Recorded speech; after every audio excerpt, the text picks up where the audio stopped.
50 years ago, at Grandfather Mountain, there was a request for a tent for the Clan Campbell from two different people. One from New York named John Boylston Campbell, and one from South Carolina named Judge Hugh Campbell. And they had both had organizations, and they said, well, wait a minute, who are we gonna do this? You guys figure this out. So they sat down there together and worked it out, and this small group of people actually that started this included one person that's here tonight. That's Donald Draper. Yes.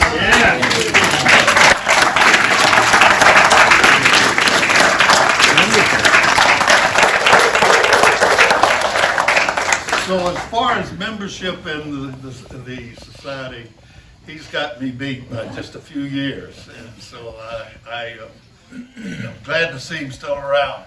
You mentioned John Vickersmith. John Vickersmith was one of the early ones, along with Judge Hugh, and there was Captain Jim Campbell, who was a Navy captain from Virginia Beach.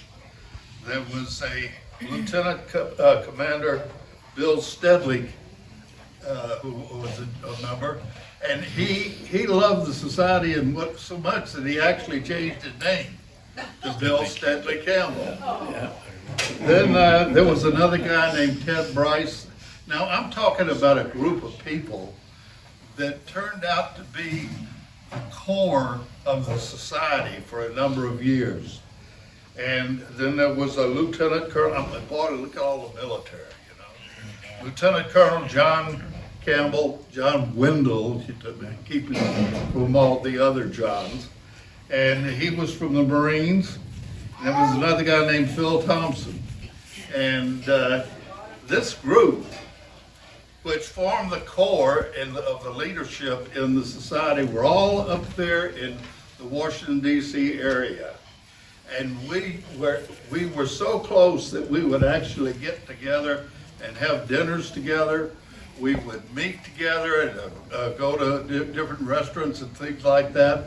There was a thing called the Alexandria Christmas Walk, and that's still going on now. And we would get as many as 50 people that were marching together and for the Clan Campbell. Then we'd go out to have dinner afterwards. So all of this was the beginning of the society. Added to that very shortly after was a guy named Lyle Campbell. Lyle was the first editor of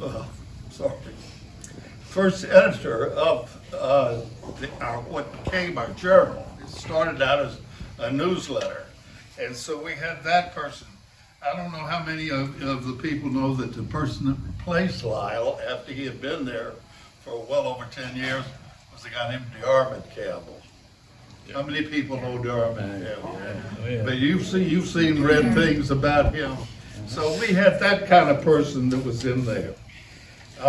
Then along the same time, Ruby Campbell came on and joined us in the leadership. But another thing that happened I think it was in 1975, Inverie had a fire. And when it came to how are we going to be able to repair the building, whether we should call it a total loss and move out, or whether we're going to try to save it.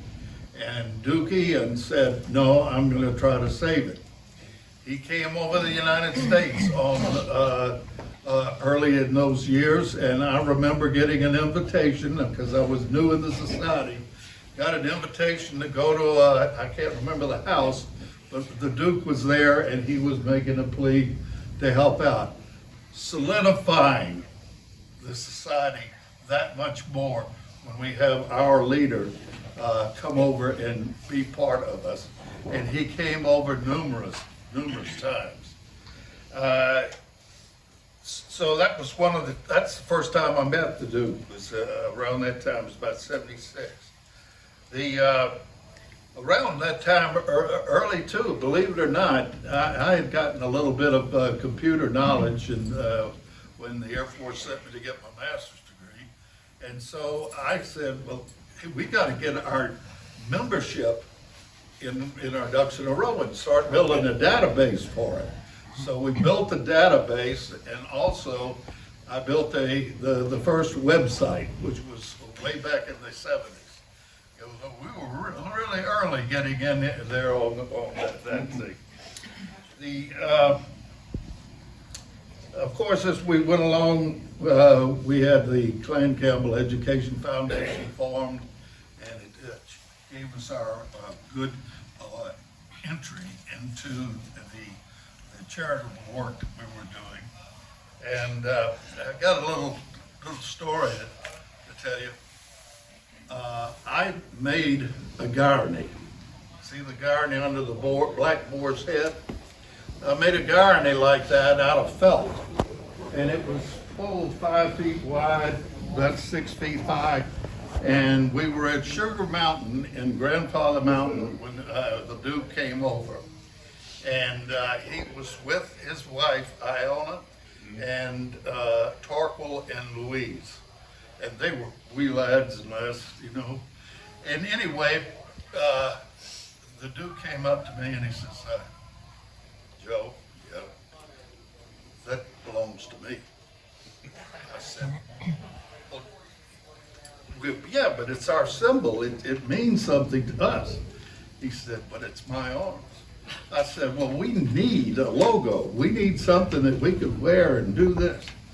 Well, lo and behold, he went back, and sure enough, what we came back was our present pin that we wear with the garney, the earth, or the world on it, and the chain. So that, on the wall, right behind. So that's the kind of person Duke Ian was, a wonderful, wonderful person.